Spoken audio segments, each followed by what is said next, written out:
Everybody like and subscribe, praise the bell icon. Story number 1.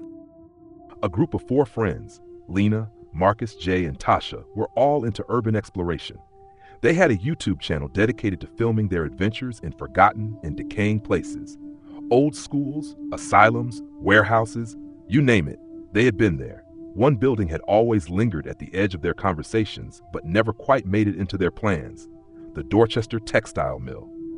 It was located in a dead part of town, near the train tracks and hemmed in by woods. It had been shut down in the late 70s after a mysterious fire on the 3rd floor killed 5 workers. The city never tore it down. It just sat there, boarded up, hollow and waiting. The group decided it was finally time. They drove out one humid Saturday night, long after sundown. The front entrance was chained, but Jay found a busted window on the side. One by one, they crawled through the broken glass and dropped into the dark belly of the mill. The air inside was thick with dust, and the silence felt strange, not peaceful, but expectant, like something was holding its breath. Their flashlights barely pierced the dark as they began filming. They moved room by room, floor by floor. Graffiti lined the crumbling walls, and the floors creaked under every step. Piles of machinery and broken furniture created strange shadows. Halfway through the 2nd floor, Tasha stopped. "Did you hear that?" she whispered. Everyone froze. It was faint, but real, a dragging sound, like something heavy being pulled across the floor above them. Marcus grinned. "Probably a raccoon," he said too quickly. But raccoons don't drag chains. They pushed on, but the atmosphere had changed. Everyone felt it. They reached the stairwell to the 3rd floor, the one where the fire had started, and hesitated. The air was colder here, unnaturally so, like stepping into a refrigerator. The 3rd floor was in worse shape than the rest.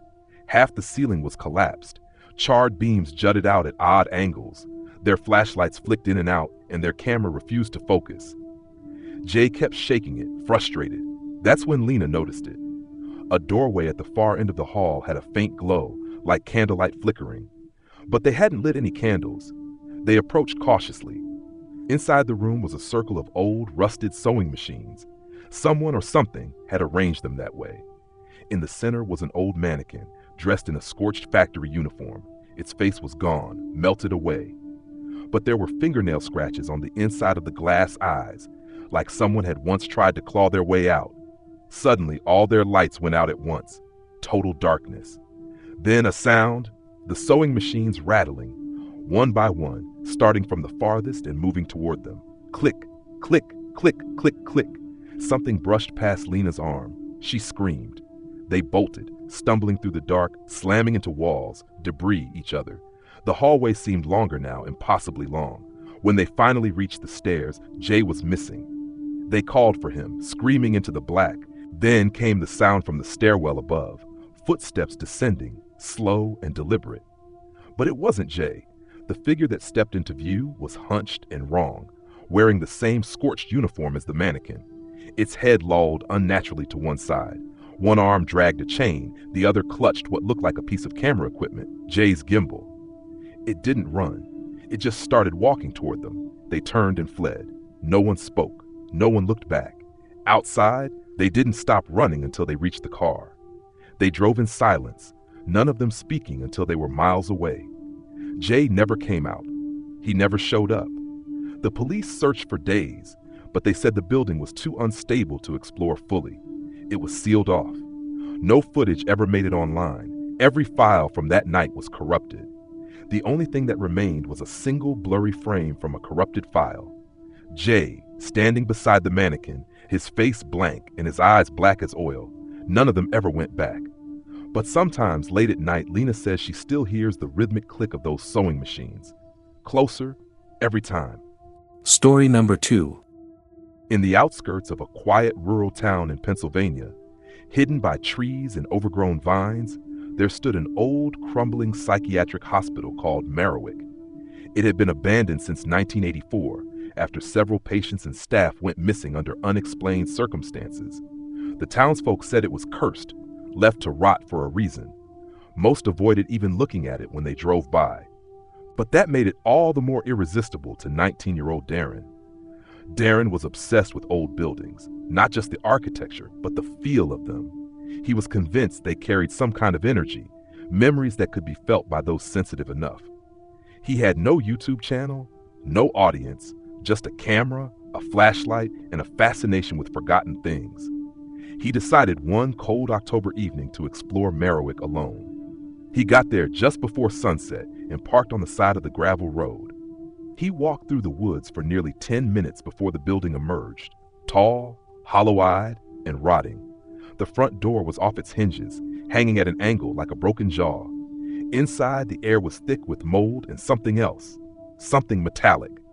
Darren stepped inside, shining his flashlight down the long, endless hallway. Paint peeled from the walls in long strips. Patient rooms lined either side, their doors hanging crooked or torn off entirely. The silence was immense, oppressive. He turned on his camera and started walking. For the first 20 minutes, everything was quiet. Old gurneys, waterlogged papers, shattered glass. He found a patient record with the name Walter Cray scribbled across it, marked "Do not reassign room" in red. No explanation. He stuffed it in his bag and moved on. In the East Wing, things started to change. It was colder there, far too cold. Every time Darren exhaled, his breath clouded. His flashlight began to flicker. He tapped it, cursed softly, and kept going. That's when he found the chair. It was just sitting in the middle of a hallway, a simple metal chair bolted to the floor. Dried restraints dangled from the arms. As he got closer, he saw long scratches in the wall, like fingernails gouging into concrete. They led all the way to the ceiling. He heard something then, a soft, high-pitched hum. At first, he thought it was a distant machine winding down. Then it changed, became a voice. It was singing, humming a lullaby in a cracked, broken tone. It was coming from the vents above him. He froze. "Hello," he called out. The humming stopped. He waited in silence, heart pounding. Then something dropped from the vent and hit the floor in front of him with a wet thud. It was a hospital ID badge. The photo had been scratched out, but the name was still visible.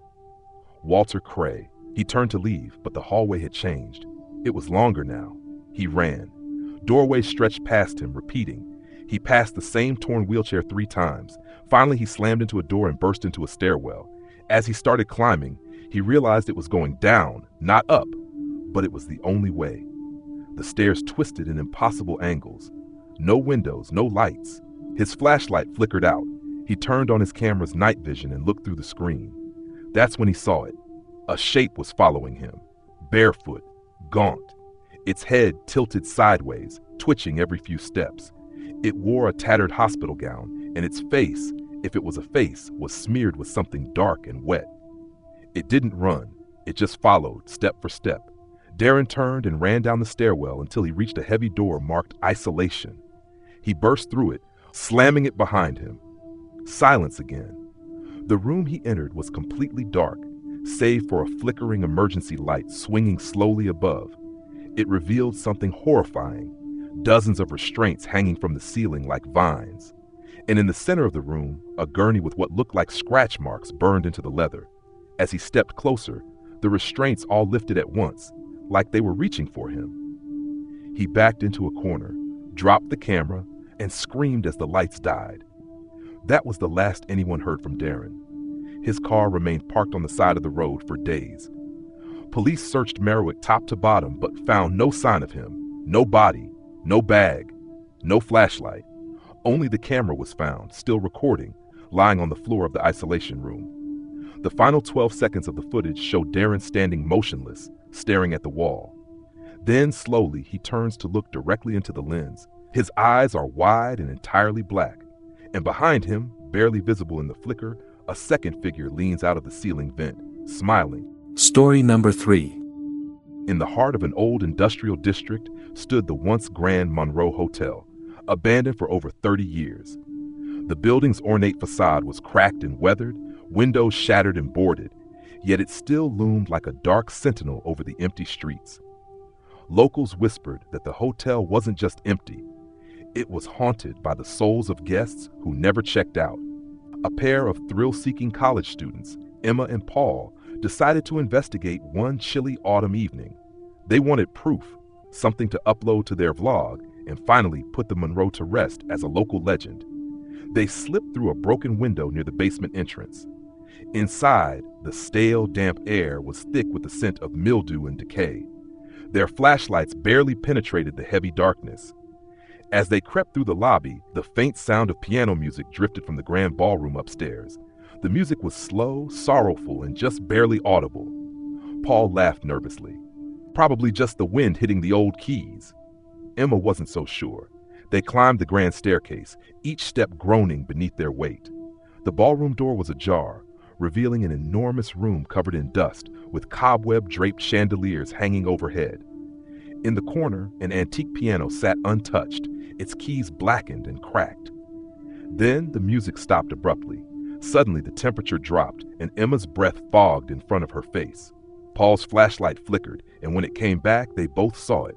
Dozens of pale handprints smeared on the dusty walls around them, fresh, wet, and crawling with tiny ants. Before they could react, the chandelier above began to swing violently, crashing into the ceiling with a deafening roar. The floor beneath them trembled. A low, guttural voice whispered from the shadows, "Stay forever." Panicked, they ran toward the stairs, but the grand doors slammed shut with a force that shook the entire room.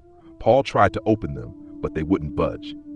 Behind them, footsteps echoed, slow, deliberate, never-ending. Their flashlights died completely. In the pitch black, Emma felt cold fingers brush her arm. A chorus of distant, agonized screams filled the air, rising in a crescendo until the walls seemed to bleed. Suddenly, the doors flew open. They bolted down the stairs and out into the night, gasping for air. Emma looked back once. In the ballroom window, a shadowy figure watched, eyes glowing faintly red. Neither of them ever returned, and no footage from that night ever surfaced, only their abandoned camera found months later on the hotel steps. When the video was played, it showed nothing but static, except for one brief frame, a face, pale and hollow-eyed, staring directly into the lens, mouth twisted in a silent scream. The Monroe Hotel still stands, waiting for the next visitor who thinks they're brave enough to uncover its secrets. But the locals know some doors should never be opened. Story number 4. In a forgotten part of the Midwest, tucked deep within a patch of pine forest, stood a structure known only as Building 5. It wasn't on any maps. There were no roads that led to it, no history books that mentioned its purpose. Locals only knew it by word of mouth, passed down as a warning. Don't go looking for Building 5. People who go looking don't come back. But for Eli, a documentary filmmaker obsessed with lost locations, that made it irresistible. He had heard about Building 5 in an online forum for urban explorers. The post was brief. No photos, no coordinates, just a story from someone claiming they found it once and were chased away by something not human. That was all Eli needed to book a flight, rent a Jeep, and disappear into the woods with a camera and a tent. After nearly 2 days of hiking through the forest, with no trails or signs, Eli found it. The building was buried in the trees, partially sunken into the earth, as if the forest was trying to reclaim it. Its exterior was windowless concrete, with no signage, just a single rusted metal door, partially ajar. Inside was a cold, artificial darkness. He turned on his camera and stepped in. The hallway was long and sterile, like a laboratory or a bunker. The air smelled like old copper and wet mold. The walls were lined with pipes that throbbed faintly, as though something thick moved inside them. There were no lights, no sound, only the mechanical hum of something deep below. He explored for hours. Every hallway looked the same. Occasionally, he'd find a discarded file, a rusted scalpel, or a room with leather-strapped chairs and restraints bolted to the floor. No signs of people, no bodies. But the feeling that he was not alone grew heavier with every step. At one point, he entered a room with a single word stenciled above it, observation. Inside were walls lined with monitors, all dark except for one. On it was live footage. The camera was looking down into a white room with no doors. A person stood in the center, facing the corner, unmoving. The timestamp on the screen read 3/12/1974, but the feed was crystal clear, live. The person, dressed in a hospital gown, began to turn. Eli backed out of the room, the static of the monitor rising in pitch until it screeched like a siren. Then, all the hallway lights suddenly flickered to life for the first time, casting everything in harsh, flickering white. Footsteps echoed behind him. He ran. But the building had changed. Doorways he'd passed were gone. Every turn led him back to the observation room. It was like a maze folding in on itself. On the third time arriving back at the same room, the monitor now showed him standing in the hallway, watching the screen. His nose started bleeding. The lights began to dim again, one by one, as the temperature plummeted. From the end of the hallway, something crawled into view, jerking, limbs bent the wrong way, moving in sharp, unnatural spasms. Its skin looked flayed, as if peeled and turned inside out. It didn't walk. It twitched forward. Eli turned and smashed his way through a maintenance door into a shaft that dropped nearly 20 feet. He hit the ground hard. Everything went black. He woke up outside, just before sunrise, lying at the base of the building. His gear was gone. No bag, no tent, no camera. The door behind him was sealed shut with fresh concrete. He walked for hours until he reached the edge of the forest, where a farmer found him barefoot, trembling, and bleeding from both ears. Eli never spoke about what he saw. Not clearly. He stopped filming, stopped answering emails.